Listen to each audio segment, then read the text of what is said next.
Hello, everyone, internet. Welcome to a very special video show episode. We have Morgan Day, associate. What is your title, Morgan, these days? You got like 5 different ones on Google. I'm sorry. Yeah, my title is Associate Game Director.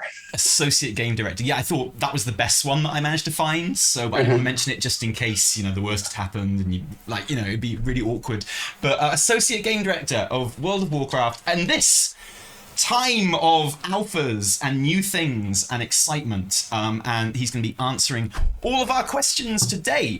So thank you so much for being here, Morgan. I've got to say, whenever there's any new content drop at all and these interviews start, you are always out there on the front lines doing just so many interviews. Yours is the face I see more than any, so thank you for your service. You're welcome. I go where I'm pointed. I'm always happy to hang out and talk. That's awesome, thank you. So I've been playing, me and Evie have been playing the alpha the last couple of days, sort of adventuring through the Azure span and playing with Dracthyr and dragon riding. Dragon riding, at the moment, literally one of the best things that's ever happened to the game. It's, even in this kind of early form, it's an absolute triumph. I think it's going to kind of revolutionize kind of minute-to-minute gameplay in Dragonflight. It's that good. It's super fun. I always like to kind of think about how much it changes just your questing experience, right? Like, so much of questing and leveling in World of Warcraft is like, all right, well, I'm gonna aim towards the quest marker, hit auto run, and just kind of go, versus dragon riding. A huge part of our goal was to really kind of lean into like the joy of motion and create movement around World of Warcraft so much more engaging, and with Dragon Isles, the zones themselves are gigantic. I'm sure you've seen I think it's one of the largest expansion continents that we've ever released, and as you run around the zones, you can really get a sense of that. So rather than like kind of running in a straight line towards my quest objective, it's so much more interesting being like, oh, there's a big hill over there, let me like veer off this path and jump off the hill and see if I can get some speed. So it really changes the way that you just kind of interact with the world. Yeah, it makes traveling something to be enjoyed, like part of the fun part of the loop, as opposed to something to kind of like avoid or get out of the way, which I think is amazing. The iteration we've seen of Dragonflight at the moment, I guess, is sort of halfway through the leveling experience. When we start in Azure Span, it's like the 3rd zone, and so by the time we finish, we've got 3 abilities, sort of movement abilities with the Drakes, and we've got 3 vigor charges. What is that UI going to look like by the end of the first patch of Dragonflight? As we go into sort of 9.1, what state are the Drake abilities and efficiency of movement going to look like? Yeah, so there will absolutely be kind of like a progression of what your dragon riding looks like. Like you mentioned, you are currently looking at it in the Azure Span, and you'll actually be introduced to it in the very first zone, the Forbidden Reach, pretty early on as well. And as you're questing, it won't change too much through the level up experience. It's really at the max level where you'll get to be introduced to some customization options, like a talent tree, essentially like a specialization tree of what you want to do.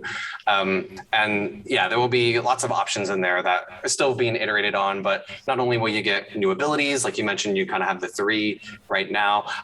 I almost want like ability that's literally just like do a barrel roll, like just let me like do a barrel roll. But there's a lot of fun ones. One of my favorites that we're experimenting with that's an available option is the ability to kind of like, it's almost like a bronze dragon themed ability where you can kind of warp back to a starting point where you push the button, you move around, and then you can warp back. So lots of fun options there, as well as things like, giving you additional vigor, increasing vigor regeneration rates, things like that. And for people who aren't aware, vigor is kind of the resource as you're traveling around on your dragon riding mount that you can use to use abilities.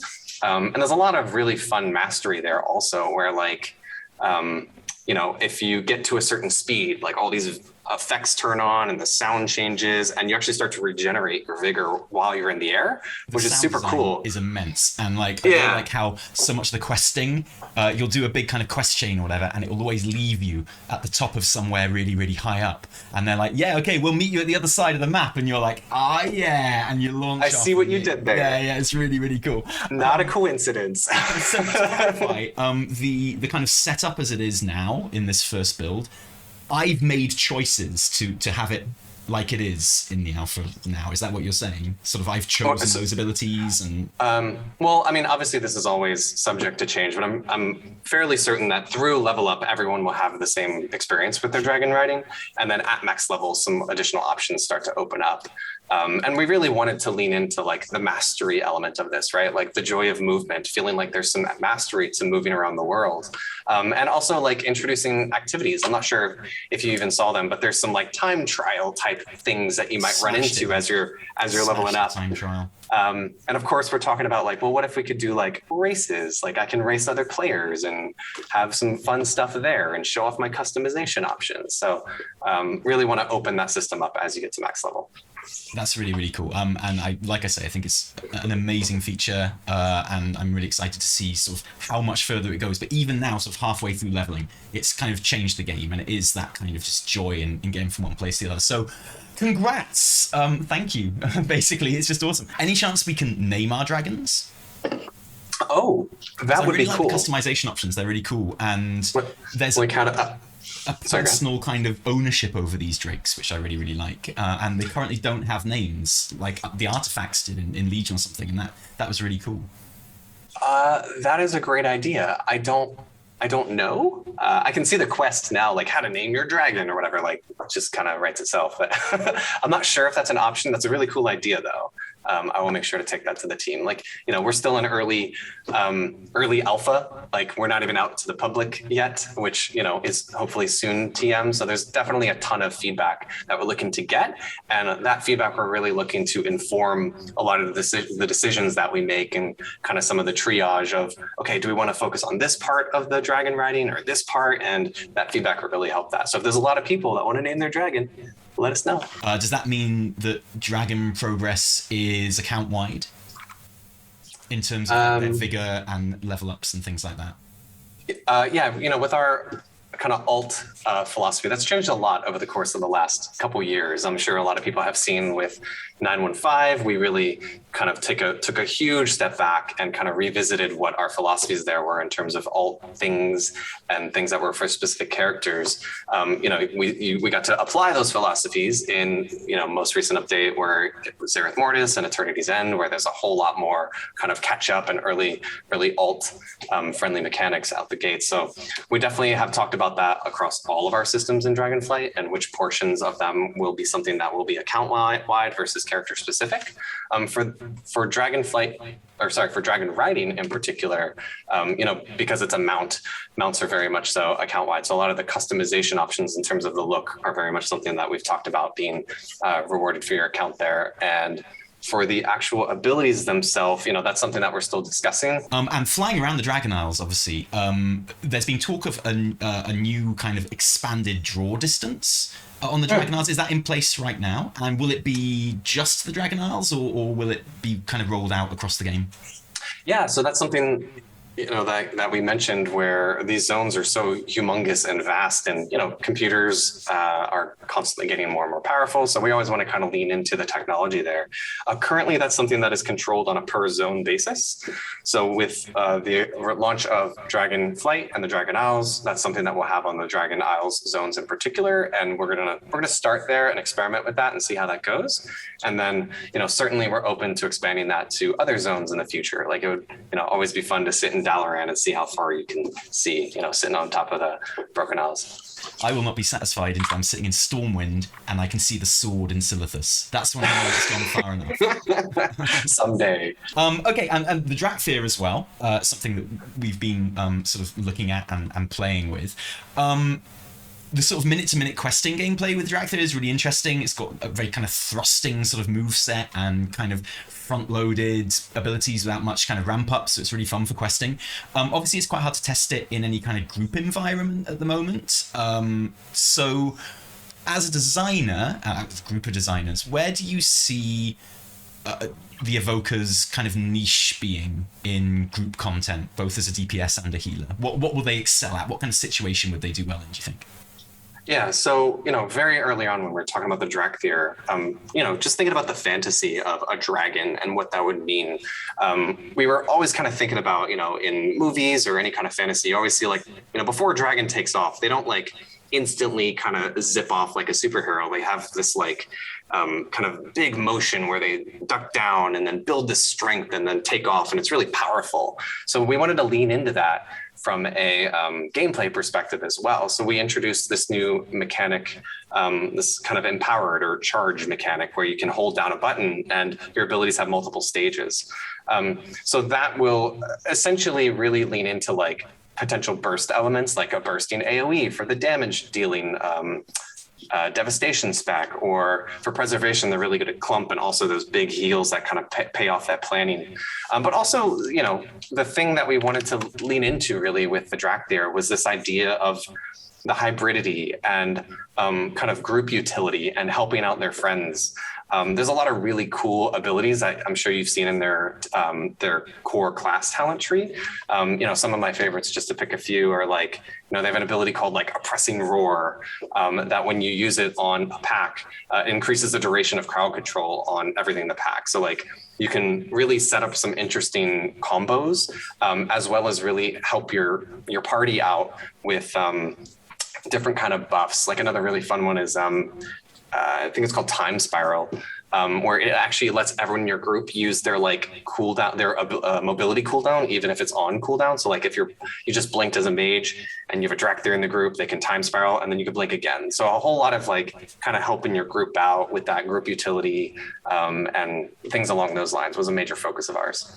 Cool. Yeah, and because I've been writing a list of all those types of abilities for another video, obviously, and it's not a support class like a bard or something, but it's not a support class.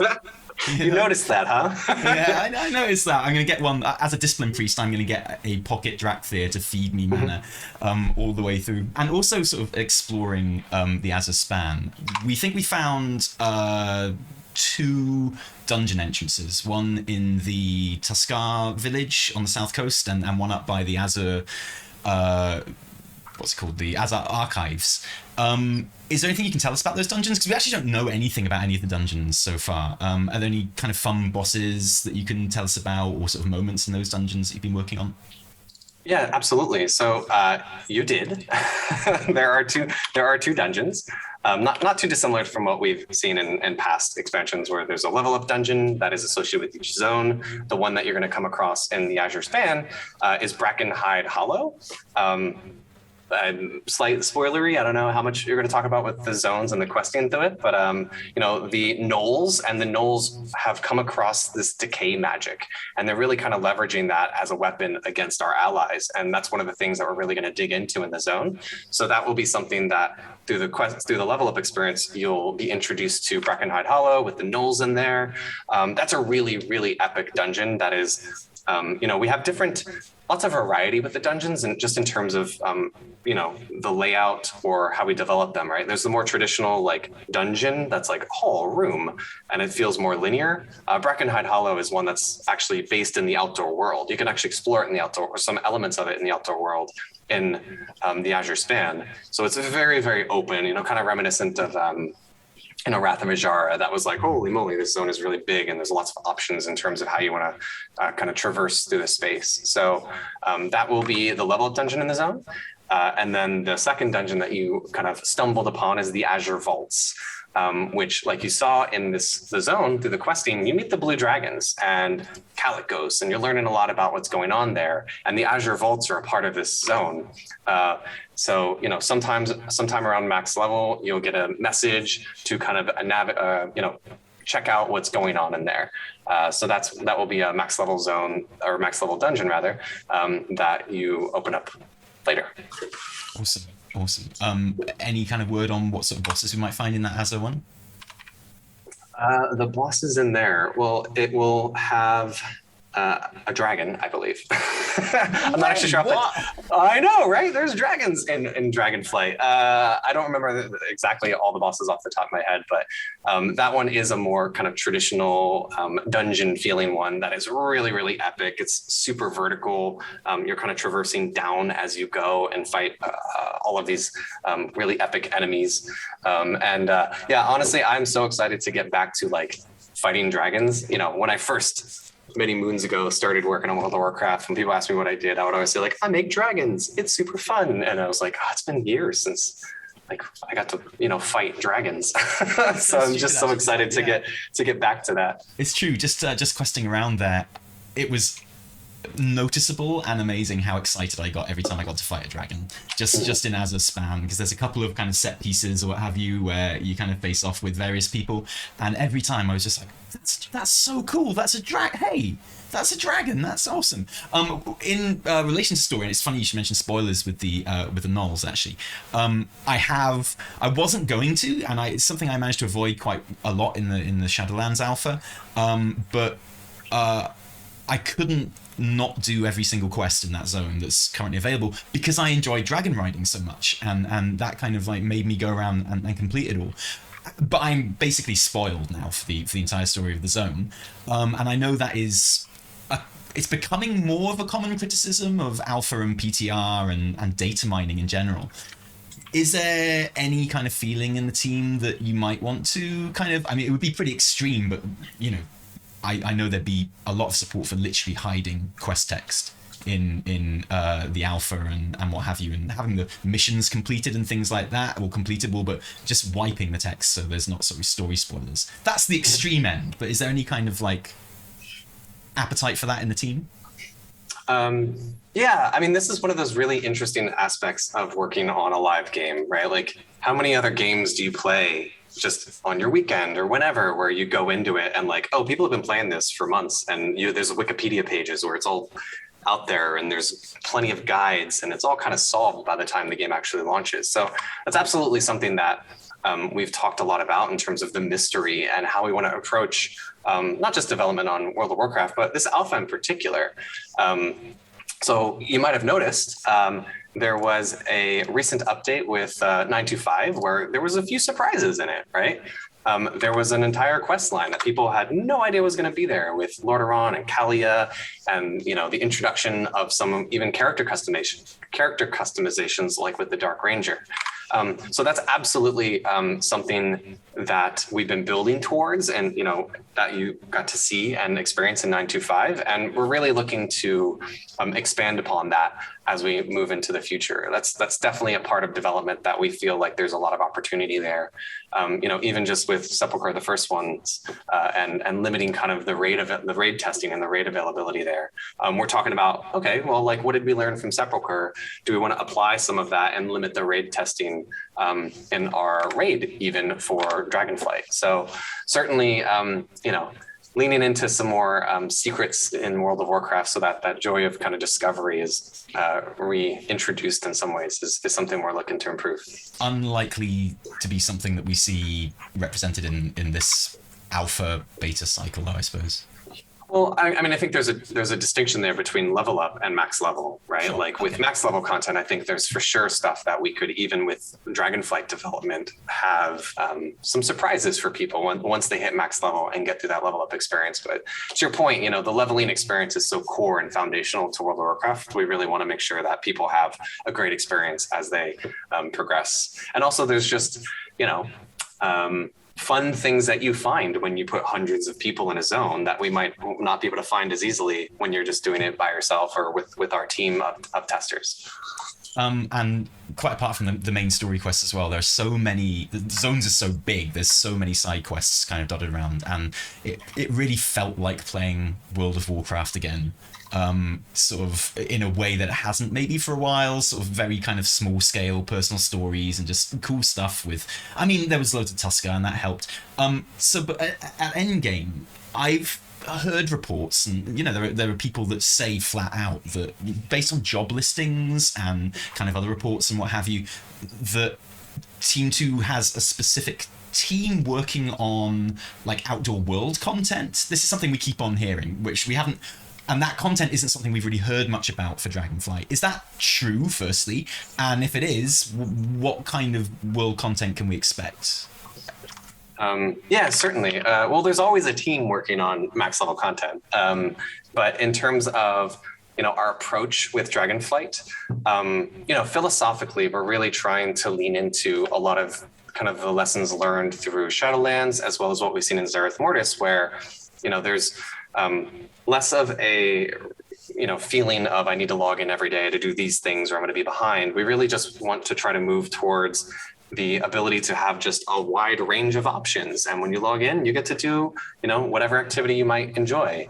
And with Dragonflight in particular, I'm sure you have met the fun band of Tuskarr in Azure Span. So in every zone, there's going to be a faction or a group like the Tuskarr that you meet in Azure Span, where they're kind of one of our like major factions, I guess you could call it. And there will be kind of unique rewards that we're actually going to be displaying in a different way. We're actually planning to lean into, with the Covenants, there was that renown track where you could really see the rewards that you're going to get as you progress. So, leaning into the visibility of those rewards, but using our kind of endgame content philosophies with allowing you to say like, okay, do I want to go work on the Tuskarr and maybe get some cool fishing rewards? Do I want to go to the Anaran Plains and do some questing with the centaurs over there to get some other different rewards there?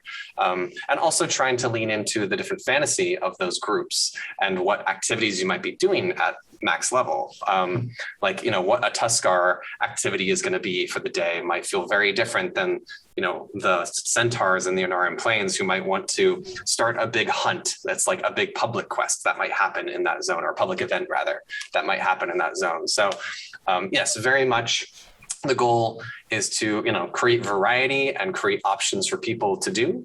Max level content and that max level outdoor content is something that evolves every expansion. I think with the introduction of World Quests and Legion is really one of the biggest leaps that we've made there. And with every expansion, we try to evolve it more and more. And with Dragonflight, that's no exception, with this idea of these major factions and having activities that you'll do with each of them. I feel like I just need to confirm at that point. You're saying that the Tuskarr are the major faction that you level with and get rewards with in the Azure Span. Mm-hmm. I mean, isn't that going to make everyone happy? Everyone loves Tuskarr. Expansion ever, yes. Yeah. We've had a little look at professions. Kind of overwhelming at this stage on the alpha, honestly. Sort of the blacksmithing alchemy is what we've looked at, and it looks incredibly deep and incredibly rich and incredibly complex. We're all going to need a lot more time to kind of look at it. It feels like alchemy and blacksmithing are quite obvious ones to add kind of layers of depth to. I know a lot of people are interested in how you plan to add the same level of kind of depth and complexity to some of the more neglected professions, maybe like jewelcrafting and inscription. That's something that we're going to continue to kind of roll out these professions almost in waves, right? Like we mentioned, this alpha is going to be a lot different than our previous alphas. I know there's a lot of comparisons right now to like, oh, well, this alpha came out here and Dragonflight came out here and this is what they have. But the pace of how we're rolling things out is going to be very different, as well as kind of the philosophy there, where we'll introduce, new content for short period of time, and almost more like raid testing, where we put a boss up for testing and then we take it down, using that kind of same approach here, where things are happening more quickly, and then we're really making sure to stay focused on specific elements of the alpha. So you'll definitely see more of these professions that kind of spin up. Jewelcrafting in particular, like we mentioned, there's a lot of just high level changes that add a lot of depth, like the specialization of your profession. But with jewelcrafting, there's a lot of fun hooks there. Obviously, there's still a lot of depth with gem variety, optional reagents, but also something that we're playing with is like leaning into almost like the old idea of like a meta gem, like a gem that has a unique kind of effect or proc based on, what else might be in your gear. So there's a lot of fun gearing options that we want to open up with professions, and really treat professions as almost like its own pillar of progression and gearing up, the same way that people say like, oh, I gear through Mythic Plus or I gear through raids. We want professions to feel like they can kind of stand on their own in that regard and have an equal amount of depth there. Is like a stronger focus on cosmetic stuff something that you could foresee for professions? Well, there is certainly professions-specific looks of our gear now, which is something that's new and we're introducing with Dragonflight, where there are actually 3 new equipment slots for your professions. I think there's like a tool and then 2 accessories. And while you're crafting, at these workstations, which I think we have a blog coming out soon. Like I think this week that will dive a little bit more into these workstations and the gear that you will earn through and use while you're crafting. But when you start, if you're at the blacksmith's anvil and you're making stuff, you actually swap your look. You actually look like the blacksmith and the gear that you have on in those inventory slots. So we definitely think there's like almost a whole new vector of customization as well as identity. One of the goals with our professions is for them to be able to be more a part of my core identity in World of Warcraft, right? Like if you play like, Blood Elf Paladin, that's your identity. And when people ask you what you are, but we want there to be as much depth here where you could say like, well, I play a dwarf blacksmith and that's what I identify as. And I just sit in Stormwind and I just do a lot of crafting and crafting you orders. Have them kind of craft more cosmetic things to kind of sell on the auction house. Sort of certainly. Transmog sets and things like that, sort of unique ones maybe. I can't name any specific examples off the top of my head, but certainly that is a door we would not want to close. Like there's a lot of really cool stuff there, and professions will have unique looks for them as well, where they're getting gear that is kind of unique to what they can make. Awesome. Yeah, and those profession sets look brilliant. So that's pretty much our time. Thank you so much for being here and explaining all of that to us. The alpha is incredibly focused at the moment, which I like. I think it's good to have that kind of focused sort of feedback, particularly when it comes to kind of talent trees and zones and what have you. What can we expect from the next build? Hopefully we will go out to a broader audience of alpha, soon TM. And like you said, right now we have the Azure Span as well as Talents, Dracthyr, but we'll have when the news of the alpha going more broad comes out, we'll have a more detailed list of kind of what the phases of our alpha rollout plan are going to be and what's going to be tested in that. So keep an eye open for that, and that'll be out hopefully soon. And still on course for 2022 release date. That's what we've said. Awesome. That's what I've heard. Brilliant. Morgan, thank you so much. You're an amazing interview and a great guest. Thank you for being here. Thank you so much for your time. Have a good day, Talon.